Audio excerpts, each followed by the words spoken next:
Hey, and welcome to this very special Get Unstuck edition of 7-Figure Business Secrets.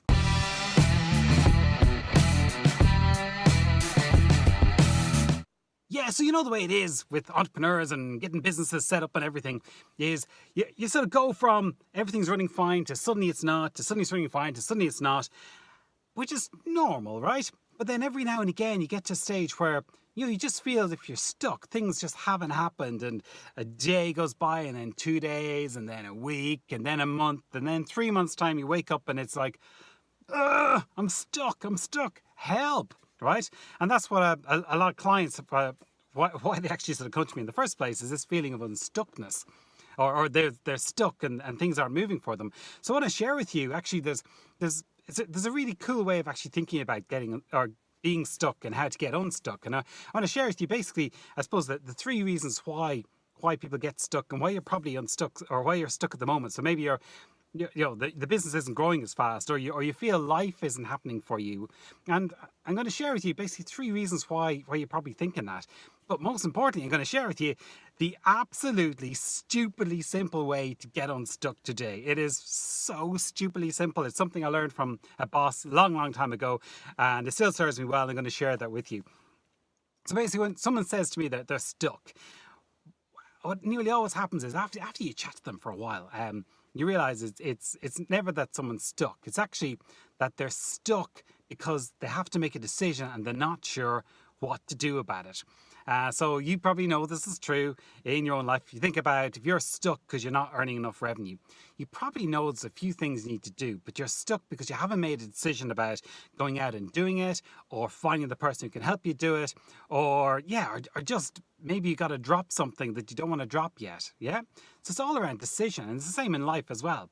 If you feel life is stuck, yet you're putting on weight and you shouldn't be, well, it's probably because there's decisions you've got to make about your life and about how you spend your time, or whether you should go to that gym, or whether you should have that extra hamburger every week.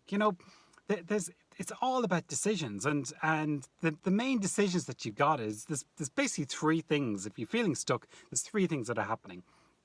The first is that you actually see an opportunity, right?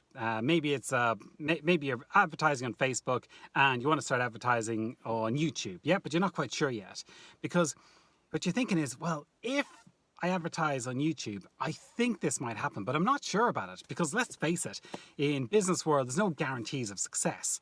So your mind is probably going, that's a lot of effort, and I got to learn all this, and do I really want to do it? That's actually the decision that's going around in your head is if I put the effort into Facebook or to YouTube ads, will I get the payback that I want? Yeah. So that's the first type of decision. It's, I'm going to do this. If I do this, will I get what I want out of it?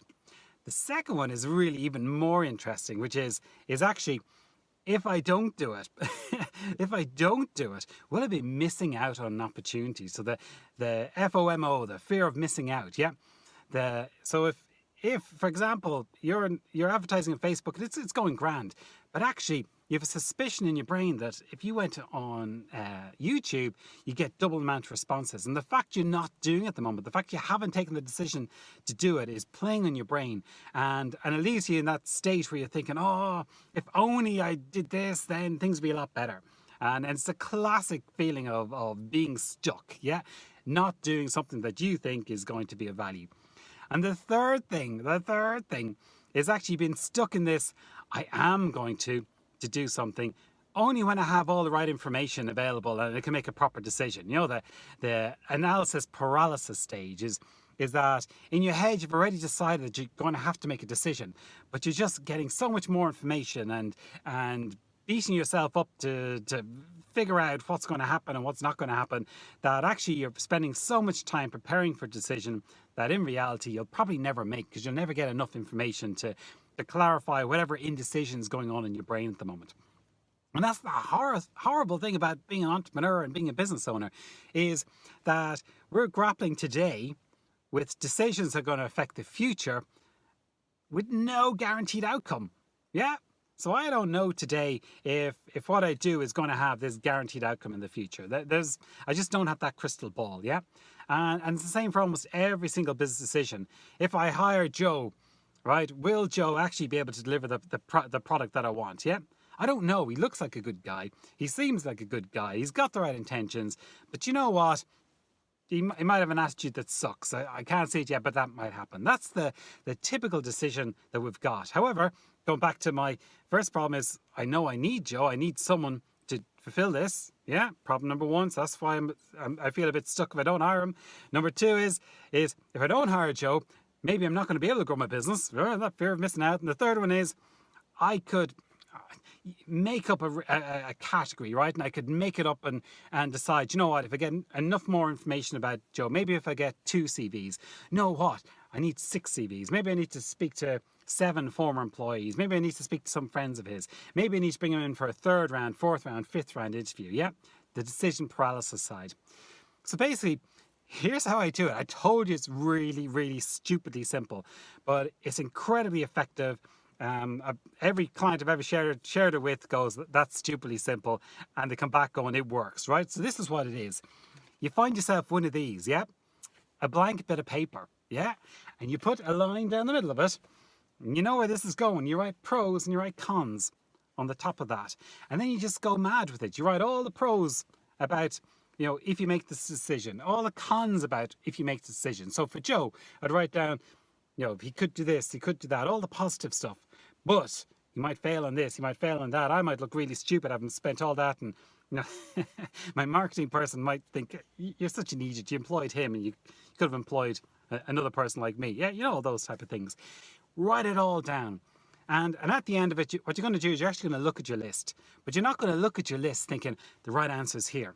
What you're actually doing is throwing out of your brain all those little thoughts that are going round and round and round and round and round and driving you insane and filling you up with the 1, 2, and 3s that we just went through. And once you see it on paper, you're going to realize, hang on a second, what was going around in my brain is actually not that complicated. I've now got a list of pros and cons. Let's now go and make a decision. Because once you put it on paper and make it real, make all your thoughts, your indecision thoughts real, it just becomes liberating. It becomes that feeling of, okay, I'm now moving forward. I've made the first part of my decision. I've documented everything that's gone on in my brain. And if you're very analytical about it, you'll knock off the first few and you go, here's the 3 most important things I should be worried about. Do I have enough information? Yes, no, and get it and move on. But for the vast majority of us, simply writing down the pros and cons, we realize very quickly, hang on a second, there's way more pros or cons, or the cons are way bigger than the pros, or the pros are way bigger than the cons. Gut feeling is I move forward or I don't move forward. And that's the liberation, the feeling of getting unstuck.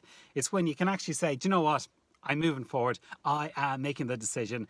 And you do it and you move forward. And here's the important thing to remember about decisions, right? That when you're making a decision right this second, it's an imperfect view of the future, right? You don't know exactly what's going to happen. And the fear we always have is in a year down the line, when we look back at the decision we made today, we'll think, oh, poor decision. Here's the reality.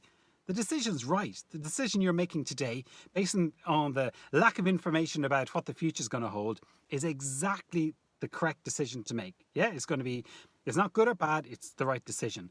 When you have 2020 hindsight in a year's time, that's not about making a decision anymore. That's about evaluating the decision making today and say, do you know what?